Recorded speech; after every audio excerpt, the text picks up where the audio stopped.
नमस्कार, स्वागत है आपका दिवाली की इस खास पेशकश में। और हम लोग बहुत सारे मार्केट पे बात कर रहे हैं, ग्लोबल मार्केट पे बात हो रही है, इकोनॉमी पे बात हो रही है। और इस दौर में सबसे बढ़िया बात जो हमें देखने को मिल रही है कि भारत पूरी दुनिया के इस मुश्किल दौर में स्टैंड आउट हो रहा है। चाहे वो IMF की बात देखिए या अपने नंबर्स देखिए, हम दुनिया में अलग एक लकीर बना के खड़े हैं।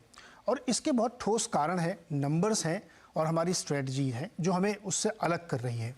किन प्रीमाइसेस पे ये बात मैं आपसे कह रहा हूँ, मैं ये क्यों कह रहा हूँ कि हमारी इकॉनमी थोड़ा सा एजाइल है, डिफरेंट है, बाकी लोगों की मुश्किलों से अलग है, इसको हम समझेंगे।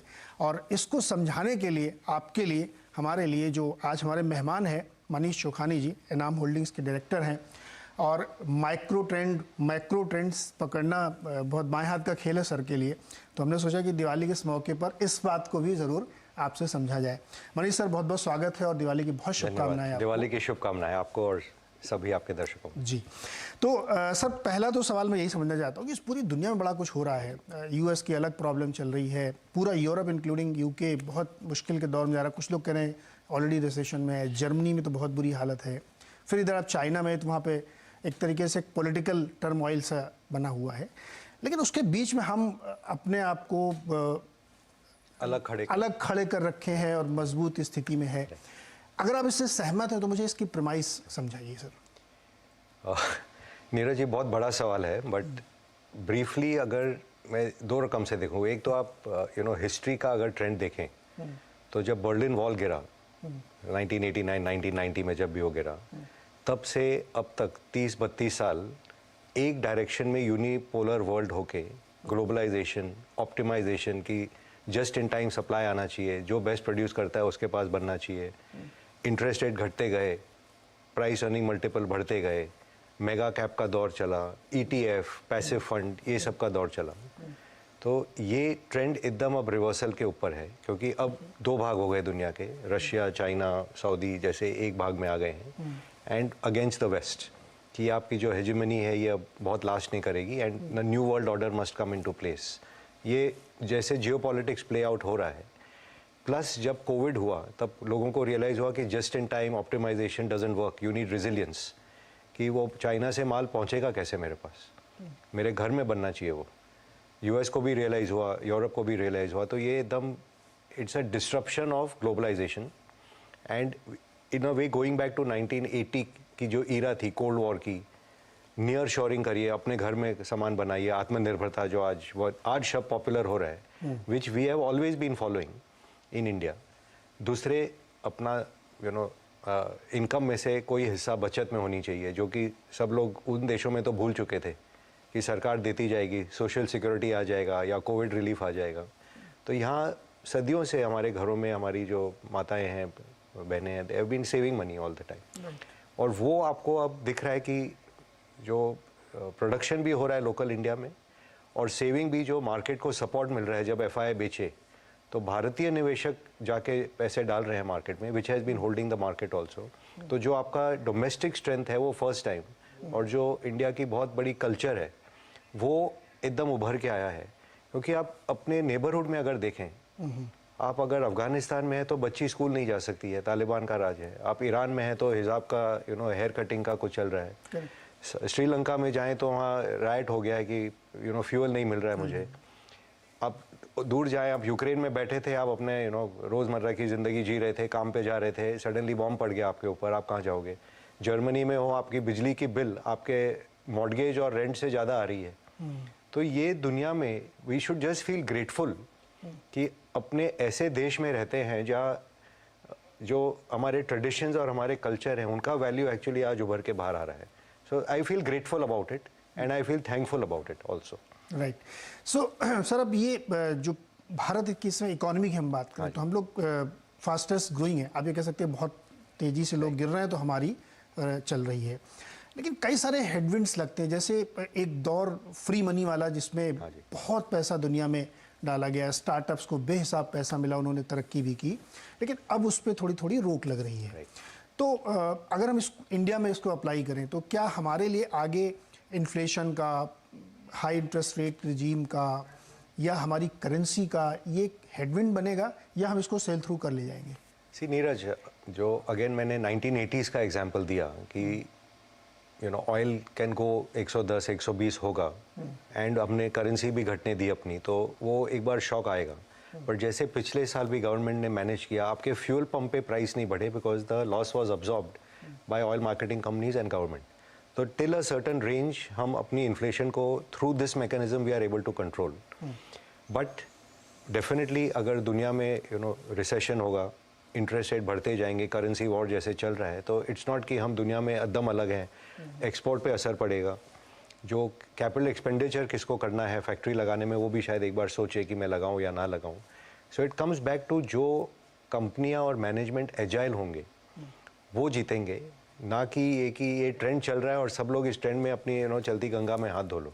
सो अगेन आई एम सेइंग 30 साल तक मार्केट का दौर था one direction. If you bought bonds, 30 साल तेजी थी बॉन्ड मार्केट में, 30 साल इक्विटी मार्केट में तेजी थी कि one direction price earning multiple बढ़ते जाएंगे क्योंकि इंटरेस्ट रेट घटते जा रहे हैं। ये फ्री मनी मिल रहा है, अगर आपकी कंपनी बंद भी होनी चाहिए, 5,000 करोड़ लॉस कर रहे हो तो भी कोई आपको फंडिंग कर रहा है, ये सब नॉनसेंस खत्म होने के एकदम नज़र आ रहा है।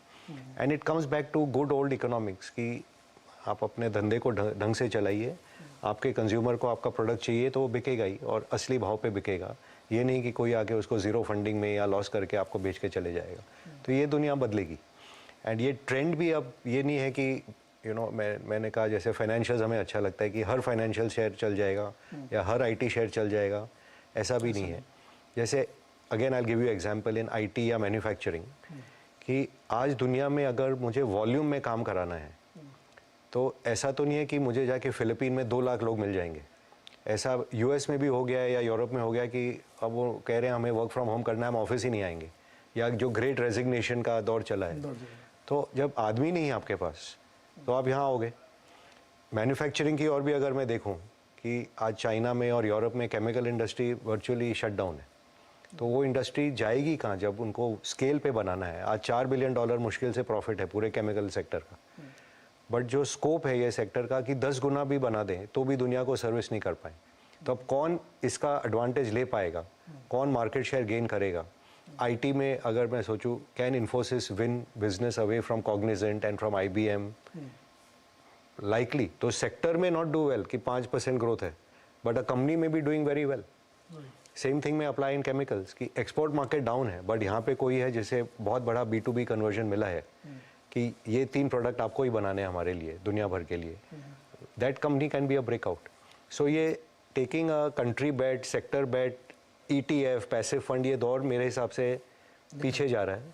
And we are back to good old stock picking कि अपने कंपनी को ढूंढो, अपने धंधे को समझो, अपने भाव से लो, and that is the only defence you have. सच का सामना, सच का सामना। सच का सामना हो रहा है। सर एक चीज़ और, आपकी बात से ही मुझे ये लग रहा है कि जैसे एक दौर था कि फ्री मनी मार्केट में थी, मार्केट ड्रिवन चीज़ें थी, अब कोविड की वजह से गवर्नमेंट ने किया। इससे एक मुझे लगता है कि जैसे आप कह रहे हैं कि अपने देश में बनाना पड़ेगा आपको, नियर शोरिंग करना पड़ेगा, कैसे आपके यहाँ तक आएगा? तो क्या एक मैसिव कैपेक्स की पूरी दुनिया में लहर चलने वाली है? सो दुनिया का तो पता नहीं, and there is a very famous economist Russell Napier जिन्होंने लिखा है इस विषय पर, and I would encourage readers if they are interested they should read. तो उनका ये मानना है कि the era of central banks dictating is gone, कि अब पावर पॉलिटिशियन ने वापस ले लिया है कि सेंट्रल बैंक, जैसे आप यूके में देख रहे हैं कि वो रेट हाई करने जा रहा था और यहाँ पे गवर्नमेंट टैक्स गिव अवे करके लिक्विडिटी को बढ़ाना चाह रहे थे, and eventually the markets voted them out. But जैसे यूएस में आज चल रहा है कि इंटरेस्ट रेट हाइक हो रहा है, वो पॉलिसी ऑलरेडी यूरोप में अबैंडन हो चुकी है। There is no quantitative tightening in Europe, money easing is on. Japan ने पहले ही कह दिया था कि हमारी करेंसी बड़े बाढ़ में जाए, 150 हो गया डॉलर के सामने, हम तो अपना 0 रेट 0.5% रेट ही चलाने वाले हैं। UK has abandoned it. तो खाली यूएस में रेट हाइक चल रहे हैं, बट वो भी देखना है कि कब तक ये जो पेन है वहाँ की political elite will bear it.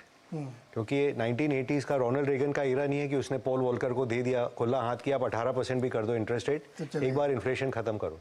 यहाँ पे तो इन्हें इलेक्शन फेस करना है। राइट। जैसे आपने सुना कि ऑयल के भाव स्ट्रेटेजिक रिजर्व से रिलीज कर रहे हैं, सऊदी चले गए कि भाव घटाओ, कि इलेक्शन नहीं तो मैं हार जाऊंगा। तो जब political class takes over central banking, तो ये जो बेवकूफ़ी हो रही है इन देशों में वो होने वाली है। नोपेक बना रहे हैं और इन्फ्लेशन कंट्रोल बिल लेके आए हैं यूएस, वो they will not be able to control it. हाँ, तो ये इस तरह और ये मनी प्रिंटिंग, ये लोग वापस उसी मेडिसिन पे जाएंगे क्योंकि the fact is they have hollowed out the economy. Productive capacity है नहीं, and for generations people have not done engineering, manufacturing, किसी को करना नहीं था वो। सो ये कोई ओवरनाइट सॉल्व नहीं हो जाएगा। जैसे इंडिया फॉर एग्जांपल, अगर हम 25 साल से we are dependent on buying defence from outside, अब ये कोई 2 साल में सॉल्व नहीं होगा। हमें समझिए अपने लाइट एयरक्राफ्ट बनाने में 20 साल निकल गए, तेजस जो एयरक्राफ्ट आई है। हमें अगर अपना सबमरीन बनाना है या अपना एयरक्राफ्ट कैरियर बनाना है, ये बनते बनते भी 10 साल निकल जाएंगे। So everyone is realizing कि I will not have capacity in the next 5 years, 8 years, 10 years. तो उसी में जो आप केपेक्स बूम का कह रहे हैं, जिसके पास बुद्धि है, फार साइटेडनेस है एंड एजिलिटी है, वो कर पाएगा। जैसे इंडिया में एक एग्जांपल है, भारत फौज very quickly has moved and he is doing that work. So you will get more and more examples like that. Sir, dollar मजबूत हो रहा है कि रुपया गिर रहा है? ये तो I need a special separate program with you on how we have not internationalized the rupee and we are bearing the consequences of that. कि आज आप तीसरे नंबर के देश बनने वाले हैं अगले 10 सालों में, और आपका ट्रेड दूसरे के करेंसी में सेटल होता है, या आपके पास क्या बोलते हैं swap lines are not there with US, with Europe, with Japan in size. So you are having to accumulate reserves which they are printing that kind of money every 2-3 weeks. So the biggest flaw in our macro management, 90% हमने बहुत अच्छी काम की है, but ये जो basic flaw है वो नहीं ठीक किया है। और जब तक ये ठीक नहीं होगा, आज आप जैसे चाइना कहता है सऊदी से हम युआन में पेमेंट देंगे तेल का, आप भी दोगे तो रुपया लेगा और आपसे चावल खरीदता है, आपसे और भी कुछ खरीदेगा। मैं क्यों उसको डॉलर में, फिर डॉलर गिरता है तो यहाँ पे करेंसी क्राइसिस होगा, पीपल विल विथड्रॉ, ये क्या चल रहा है? डॉलर की जो हेजेमनी, तो ये this has to break, there is no question. ये सर एक टीजर था और हम आपके साथ इस पे फुल आवाज अड्डा करेंगे जिसमें हम लोग ये डिस्कस करेंगे, क्योंकि ये बहुत बड़ा इशू है और इसको ये देश का मुद्दा है। ये ऐसे मानिए पुराने थियरी से आई गिव द एग्जांपल कि हम अभी भी टेस्ट क्रिकेट खेल रहे हैं और दुनिया T20 पे चल रही है, और ये टेस्ट क्रिकेट स्टाइल की यूएस माई बाप है और वही करेंसी कोई कंट्रोल करेगा, स्विफ्ट भी वही कंट्रोल करेगा। That has got exposed in what happened with Russia now. So many countries are now thinking कि ये तो कैसे चलेगा। कल यूएस अगर हिंदुस्तान से नाराज हो जाए, जैसे उनके एम्बेसडर पहुंच गए पीओके में और स्टेटमेंट दे रहे हैं वहाँ, कल हमसे अगर कुछ हो गया, आप क्या कर लोगे? We can't be so vulnerable. Like पिछले टाइम जब इन्होंने ईरान पे सैंक्शन लगाया, इंडिया कंप्लाइड एंड सारा फायदा चाइना ले गया। इस टाइम एटलीस्ट हम खड़े हुए कि नहीं, हमको तो रशिया का तेल चाहिए, हम नहीं कंप्लाई करेंगे, और उसका फायदा हो रहा है आपको। सो ये जो you have to be looking at your interest because everybody is looking at their interest. अपना इंटरेस्ट देखिए और अपने उस पुराने माइंडसेट को छोड़िए। अब आप इतना डर के नहीं कर सकते हैं। तो ये हमने प्रॉमिस किया कि हम लोग मनीष सर के साथ एक बड़ा स्पेस शो करेंगे और समझेंगे इस इशू को। एक छोटा सा मैं ब्रेक लूंगा, ब्रेक से तुरंत लौट के हम सेक्टर स्पेसिफिक डिस्कस करेंगे कि इंडिया के कौन से सेक्टर्स हैं, कौन सी थीम्स हैं जहाँ पे इन्वेस्टमेंट की अच्छी गुंजाइश बनती है। बहुत सारी जो बातें भी हमने की उसी संदर्भ में।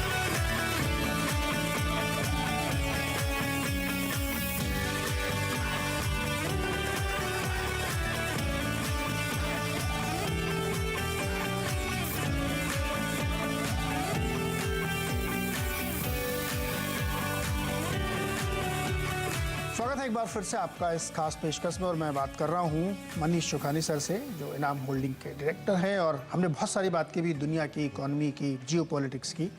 अब मैं सीधे सेक्टर्स की बात करूंगा सर। बहुत सारे सेक्टर्स चर्चा में रहते हैं, बहुत सारे लोग अलग अलग बातें करते हैं, लेकिन मैं आपसे जानना चाहता हूँ कि वो कौन से 2-3 अच्छे सेक्टर्स हैं, थीम हो सकती हैं, जहाँ पे इस दौर में भी निवेश करके पैसा लगाया सकता हो, जिसको लोग आजकल इग्नोर कर रहे हैं या टच नहीं करना चाहते हैं। सवाल एकदम बहुत ही बढ़िया आपका कि नंबर 1 तो खैर आई थिंक आप किसी से भी आज मार्केट में पूछेंगे, and we are no exception, कि फाइनेंशियल सेक्टर जो कि इतने क्लीन अप से गुजर के निकला है, स्ट्रेस टेस्ट से निकला है, पास्ट में क्लीन अप करके एनपीए, देन कोविड, उससे निकल के आज जो उभरा है, कि वो sector is looking very very very attractive. और जैसे कि देश बढ़ेगा, आज अपने फाइनेंशियल सेविंग में भी अपनी सेविंग आधी फाइनेंशियल सेक्टर में जाती है, आधी आज भी हम रियल एस्टेट में या गोल्ड में डालते हैं। तो एक तो वो प्रोपोर्शन बढ़ना है, उसके अंदर प्राइवेट सेक्टर का शेयर बढ़ना है, उसके अंदर जो better manage private sector bank हैं उनको बढ़ना है। एंड आपने देखा होगा पिछले 2-3 साल में जैसे जो बेस्ट बैंक थे HDFC bank and all for example have not perform for 3 years. और आज भी सबको डर लगा हुआ है कि ये MSCI से अगर बाहर हो जाएगा मर्जर में या डिपॉजिट ग्रोथ कैसे होगा इनका। तो ये सब फियर के टाइम में जब great company in a fearful atmosphere you get, that's when money is made. आप 1 साल पहले देखें तो ITC को कोई हाथ नहीं लगाते, ESG का थीम था। लास्ट ईयर परफॉर्मिंग स्टॉक में ITC और कोल इंडिया है। एग्जैक्टली उसके 2 साल पहले जाते कि टेलीकॉम सेक्टर खत्म हो गया, best performing sector would have been Bharti for example. So आज जो हम सब हेट करते हैं क्या सेक्टर हैं, एक तो ये जो लाइक सम बैंक्स और सम एसेट मैनेजमेंट कंपनीज, फाइनेंशियल में तो खैर बहुत है। मीडिया आपकी जो सेक्टर है वो एकदम हेटेड है कि OTT आके ख़त्म कर देगा, वो अब नष्ट हो गया नेटफ्लिक्स के रिजल्ट के बाद कि अब तो एडवर्टाइजिंग पे डिपेंडेंट होके थोड़ा ब्रॉडकास्टिंग करके रिकवर करना पड़ेगा। PSU कंटिन्यूस कि समझिए अब जब कॉनकॉर का प्राइवेटाइजेशन इमिनेंट है, IDBI बैंक का इमिनेंट है, जब देखें कि सरकार एक्चुअली ये एसेट से निकल रही है and management change happens, P rerating happens, जो कि हमने 20 साल पहले हिंदुस्तान जिंक में देखा था। That kind of rate of change when you see, तब लोग देखने लगेंगे कि अब अगला कौन सा निकलेगा। जैसे 2 साल पहले बात थी BPCL की, but timing turned out to be wrong, but eventually now people will come कि नया रिफाइनरिंग बनाने से बेटर है एग्जिस्टिंग वन को टेक ओवर करके इसको इम्प्रूव करके हम आगे बढ़ाएं। सो PSU शायद कुड डू वेरी वेल। ये सब कहने के बावजूद I will still say what I said in the beginning कि the era of one country bet, one market bet, one sector bat doesn't work anymore. And IT का example दूं कि आज आपको लगेगा कि वहाँ के IT सेक्टर एकदम डाउनफॉल होने वाले हैं अमेरिका में, तो हमारे IT सेक्टर पे भी छींटे आएंगे। बट अगर आप सोचें कि जब स्लो ग्रोथ होता है, जो मार्केट शेयर ले पाता है और उस एटमॉस्फेयर में जो ग्रो करता है वो डिसप्रोपोर्शनेट गेन करता है। तो आज अगर आप अमेरिका में हैं, you have great resignations happening, people don't want to come to work और they want to do work from home. अगर आपको किसी को कॉन्ट्रैक्ट देना हो, अब आप कॉग्निजेंट के पास भी नहीं जाओगे, वहाँ भी कुछ टर्मोइल है, IBM ग्लोबल में भी नहीं जाओगे। तो इंडिया में capacity is there, skill set is there, maybe the winner turns out to be Infosys or TCS. I'm not saying कि आज होगा ये, as an example मैं कह रहा हूँ कि ये हर सेक्टर में, जैसे पहले मैंने केमिकल्स का एग्जांपल दिया, पूरा जर्मन केमिकल इंडस्ट्री बंद है आज एनर्जी कॉस्ट पे, चाइना में बंद है। Textile sector will have to again rejig, क्योंकि पूरी इंडस्ट्री चाइना चली गई थी। अगर आपको चाइनीज़ माल नहीं लेना है अमेरिका में, आप क्या करोगे? आप फार्मा में API लेते थे चाइना से, फिर इंडिया में फॉर्मुलेशन बन के वहाँ जाते थे, आप क्या करोगे? तो ये पूरा चेंज होने वाला है। तो जो जैसे आपने पिछले 30 साल में गेम खेला, वो गेम बदल रहा है। And again I am using example, test cricket खेल के हम लोग ODI सीखे, वनडे मैच, QSQT, क्वार्टर से क्वार्टर तक लाइव जीते थे। अब ये T20 भी हो सकता है और उसमें आप जैसे यू विल अनबिलीवेबल, जैसे आजकल बैट्समैन आके मिस हिट पे भी छक्के लगते हैं, वैसा भी पीरियड हो सकता है। नो बॉल पे छक्के। सर एक सेक्टर और है जिसकी भारत बहुत पुश कर रहा है, डिफेंस का। आपने एक नाम भी लिया, भारत फौज ने अपने आप को बहुत तेजी से डाइवर्सिफाई किया। क्या इसमें भी बड़ी अपॉर्चुनिटी, क्योंकि इसमें ज़्यादातर कंपनियां अभी PSUs ही हैं? सी डिफेंस का ये है कि last year of course HAL, BEL they did very well, but defence का मेरा ये मानना है कि इंडिया में आज defence budget 1% of GDP capex होता है, 1% is on their salaries and pensions and all. तो 1% GDP यानी कि 30 बिलियन, उसमें आपको थोड़े तो रिकरिंग आइटम है, थोड़े आपको इंपोर्ट करने ही पड़ेंगे, तो 10-15 बिलियन डॉलर की लोकल अपॉर्चुनिटी है। तो ऐसा नहीं है कि कुछ 100-150 बिलियन हो जाएगा, बट इसमें अगर नाउ यू स्टार्ट एक्सपोर्टिंग, जैसे कि छोटे छोटे देश आए हैं करने, so it could be a 10-year theme कि surrounding nations, whether from Southeast Asia, whether from Asia, Africa, Middle East, they come and start buying, and उसमें 2-3 सेक्टर में लीडर जरूर निकलेंगे। It is possible it happens, but I think the theme has played last year, but ये कोई ऐसा लंबा चौड़ा हो के immediately बहुत ग्रेट हो जाए, at least I am not in that camp. Correct. तो हम लोगों ने बात की डिफेंस में, देख सकते हैं बैंकिंग फाइनेंशियल बेस्ट थीम लग रही है, और मोस्ट हेटेड इस समय का जो IT है वो एक्चुअली एट सम पॉइंट, क्योंकि दुनिया में अगेन टर्मोइल कुछ होगा। आप कैसे कह रहे हैं तेल 110 एक बार वापस हो जाए, रुपया घटे, वहाँ पे लगे रिसेशन हो गया US में, इंटरेस्ट रेट में पैनिक हो जाए, वो आपके भाव से जब मिले ना, जब लगे कि आपको मुझे कन्विंस नहीं करना है, तब उस टाइम पे आप लीजिए। यस। तो ये हमारी ख़ास चर्चा थी और मनीष सर गुनगुनाते बहुत अच्छा है। मैंने सुने हैं सर आपके, तो मेरी विशेष रिक्वेस्ट है दर्शकों की तरफ से कि सर एक दिवाली लाइन मुखड़ा कुछ गुनगुना दीजिए। आजकल ऐसा हो गया कि ज़्यादा मार्केट के बदले लोग गाने की सर इतना स्ट्रेस में है लोग कि लोगों को लगता है कि थोड़ा सा लाइट माहौल। आपके नाम के कविराज हैं नीरज, जो कि हिंदी में बहुत बढ़िया कविता लिखते गोपाल दास थे। नीरज। हाँ, बहुत फेमस उनका गाना था फूलों के रंग से। सो मे बी उसका एक लाइन गा देता हूँ मैं। प्लीज। सांसों की सरगम धड़कन की वीणा, सपनों की गीतांजलि तू, दिल की गली से महके जो हरदम, ऐसी जूही की कली तू। ये चलता जाएगा तो मैं यहीं रुक जाता हूँ। बहुत ही शानदार, बहुत ही मज़ा आया। और गोपाल दास नीरज बहुत ही बढ़िया कवि, बढ़िया कवि, उन्होंने फिल्म में बहुत गीत लिखे हैं और मनीष सर ने हमको एक लाइन सुनाई है। बहुत बहुत शुक्रिया। आपके नाम से था और मेरे नाम से था तो स्पेशल फील कर रहा हूँ मैं। सर बहुत बहुत शुक्रिया और बहुत शुभकामनाएं आपको। धन्यवाद दिवाली का बुलाने आपके के लिए, परिवार को, आप सबको शुभकामनाएं। Thank you so much.